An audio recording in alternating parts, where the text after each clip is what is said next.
My son betrayed me at his wedding. You won't believe what I did. The silence after Richard's death was deafening, but it was the greed that followed that truly shattered me. 30 years of marriage, a life built together, and then this. My sons, James and Oliver, descending like vultures over what they perceived was rightfully theirs. But it wasn't just about the money, was it? It was about respect, about loyalty, about the very foundation of our family. This isn't a story I ever wanted to tell, but I need to know, after everything that transpired, did I do the right thing? At a rehearsal dinner, my son laughed. He called her out in her underwear. I came to their wedding and wished them a happy future, but little did they know. We had our ups and downs, but those 30 years flew by like they were nothing. Our house, we managed to buy a couple of apartments over the years. Life seemed set on a good path. Eleanor, we need to talk, he said, his voice grave as he dropped his medical bag by the door. Had some tests done last week. The results came back. It's cancer, Eleanor. The months that followed were a brutal blur of hospital visits, grueling treatments, and endless, soul-crushing waiting rooms. Richard fought with every ounce of strength he had, but no amount of medical training prepares you for watching the person you love most slowly slip away. One evening, as we sat quietly in the living room, Richard took my hand, his eyes filled with a quiet understanding. Eleanor, if things don't go our way, you need to make sure everything's sorted with the boys, the wheels all done, you'll be fine financially. Not long after, he was gone. The funeral was a somber affair, filled with family and friends paying their respects. But it was the haunting quiet at home afterward that truly hit me the hardest. Empty spaces where Richard used to be, his things just where he left them, each object a painful reminder of the life we had built, the love we had shared. The ache was unbearable. Just a few days after the funeral, I was in the kitchen, trying to make sense of the leftover food, when James stormed in, his face twisted with anger and worrying. Oliver trailed behind, looking like he wanted to be anywhere but there. Mom, we need to talk about Dad's will, James said, cutting straight to the chase as he always did. Yes, I know, I replied wearily. Your father left everything to me. He wanted to make sure I was taken care of. James slammed his hand on the counter, the force of it making me jump. But what about me and Oliver? We're his sons. It's not right that we get nothing now, Oliver piped up, trying to smooth things over, his voice soft and conciliatory. Mom's still grieving, James. We can sort this out without arguing. James shot him a venomous glare. Easy for you to say. You're not thinking about the future. I leaned against the counter, feeling the weight of their demands crushing me. Your father and I built this life together. He trusted me to handle things. But I hear you, James. It's not my plan to cut you out. What then? We just wait until you think it's a good time to give us our share. James snapped, his voice dripping with impatience. James, watch your tone, I warned, my own patience fraying. I am still your mother. Oliver stepped between us, his hands raised like a referee. Both of you, please, this isn't helping. Mom, maybe there's a middle ground here, he suggested tentatively. Rubbing my temples, I tried to think clearly. Here's what we can do. The apartments your father and I invested in, the ones downtown. Yes, those, James said, his eyes narrowing. I was thinking you each take one. They're yours to live in or rent out. And from the savings, let's say $25,000 each, to help you get started on whatever you need. James chewed on his lip, clearly doing the math in his head. And the rest of the stuff, the house, the money?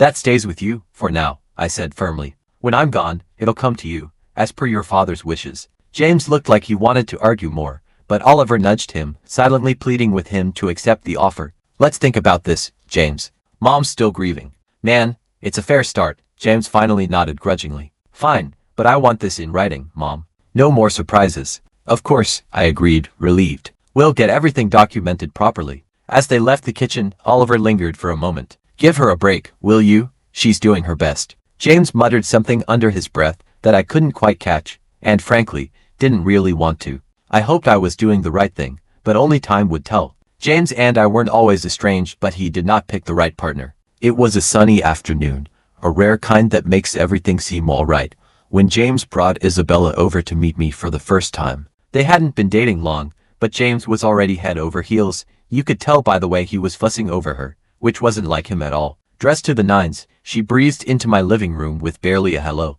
Nice place you got here, she said, waiting for an invitation to sit. James was grinning like a fool beside her. I forced a smile, trying to be the good host. Thank you, Isabella. Can I get you anything? Coffee, tea? Coffee sounds lovely, she replied, finally settling onto the sofa. Babe, make sure it's black, no sugar. That left me alone with her, sitting in my own living room, feeling like an unwelcome guest. The silence was awkward until she broke it. So, James tells me you're pretty well off. I'm used to a certain standard, you know. My parents made sure of that. That's good to hear, I said, not sure what else to add. She took a sip of her coffee and made a face. It's all right. Anyway, we've been discussing our future together, planning ahead, you know. I was hoping she'd give me some clue about where this conversation was heading. Isabella set her cup down, her eyes gleaming with a calculating light. Yeah. And speaking of planning, we were thinking about the wedding. You know, I want something special. I saw this place, perfect for a rehearsal dinner. It's about $30,000. I choked on my coffee, the liquid burning my throat. Just for the rehearsal dinner, James jumped in, his voice eager and placating. Mom, it's important to Bella. We want to start things off right. I put my cup down, feeling a storm brewing inside. Look, that's a lot of money for a dinner, Isabella. We need to be reasonable. Isabella's face hardened, her eyes flashing with anger. Reasonable? James says you have the money. I don't see why we should compromise on something that important. James was nodding along with her, clearly oblivious to the absurdity of the situation. He knew he was asking too much. I'm all for celebrating, I said, trying to keep my voice even, but I can't justify that kind of expense. Isabella stood abruptly, her voice dripping with venom. I'm not used to compromising on my standards, Eleanor. I was clear with James that I expect a certain lifestyle. James tried to smooth things over, his voice laced with desperation. Mom, maybe we can find a middle ground. There's no middle ground on $30,000 for a dinner, I snapped, losing my patience. Isabella picked up her purse, glaring at me with pure disdain. If that's how it's going to be, then maybe we need to reconsider some things. They left soon after, leaving me sitting there reeling from the encounter. The nerve of that girl, coming into my home, drinking my coffee, and telling me how to spend my money. It felt like a slap in the face, a wake-up call I wasn't ready for. A few days later I was out at the grocery store when James and Isabella decided to drop by again. By the time I got home, Oliver was awkwardly entertaining them in the living room. The atmosphere was thick and tense, the kind that makes you want to turn around and leave, but it was my house, damn it. Isabella, all dolled up as usual, handed me a list as soon as I sat down, my grocery bag still in my arms. Eleanor, we thought a lot about the wedding gifts, and here's what we've settled on. We hope this will be easier for you to handle. I skimmed the list she first handed me. It was surprisingly sensible, kitchen appliances, some nice china, even a couple of pieces of furniture. This seems quite reasonable, I said, feeling a momentary sense of relief. I think these are wonderful choices. Really?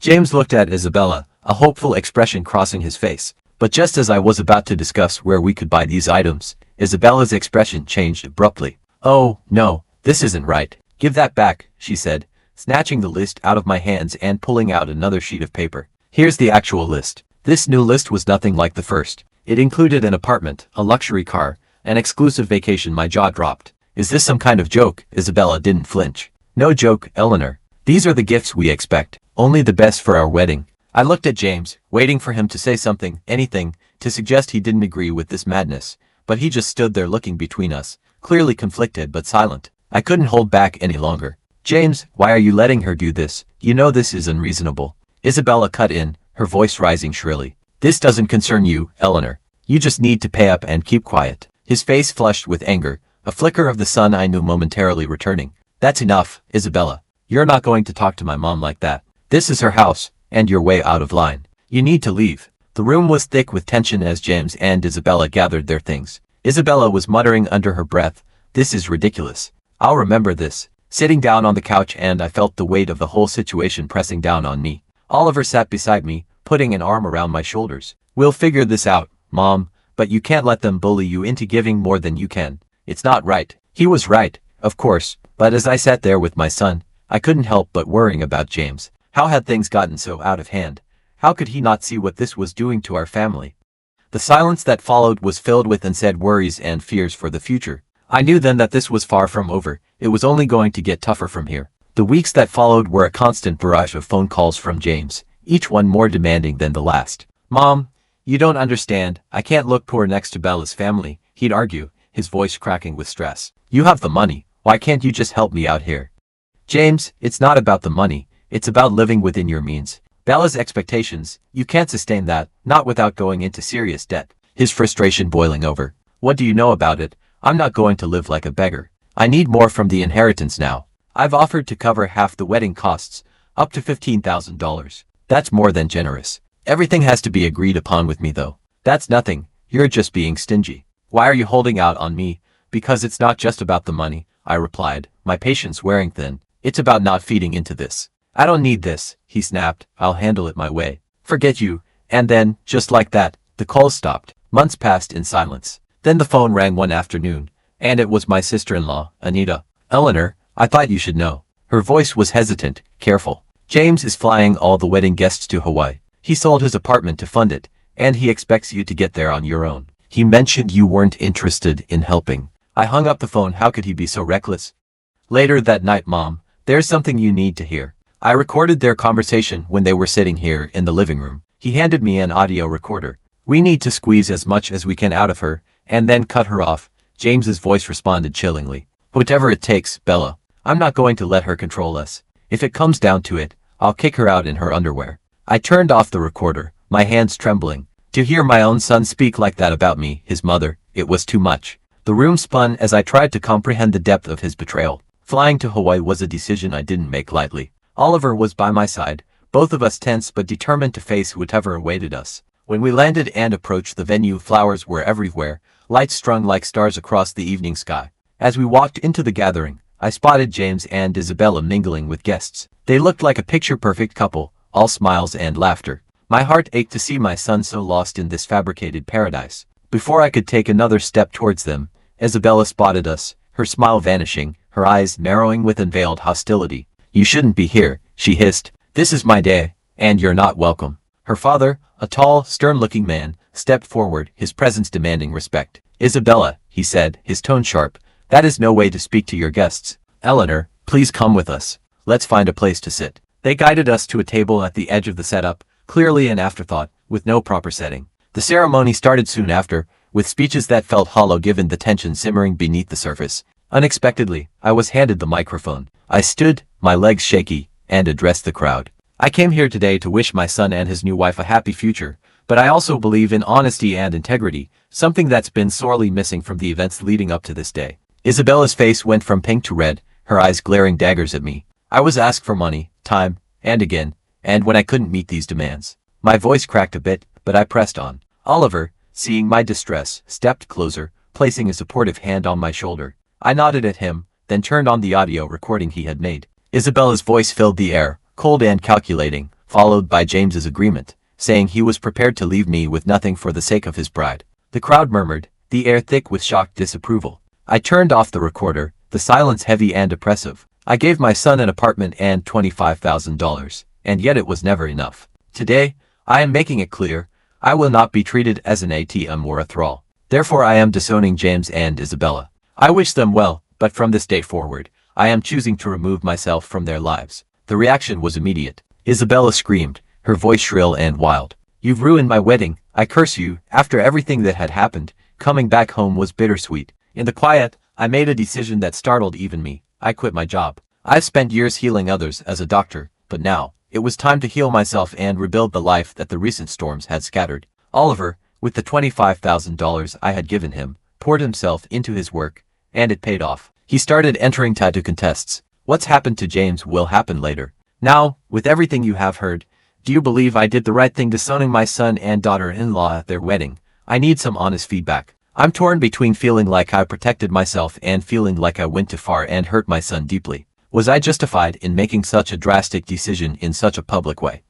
Or should I have handled things differently behind closed doors? Did I enable James's behavior by giving him money in the first place? Or was it a necessary act of generosity to support my sons? Your perspective on this situation would be invaluable as I try to move forward and find peace with everything that has transpired. So please do tell me your thoughts and feelings. No matter how critical you are of me or my choices.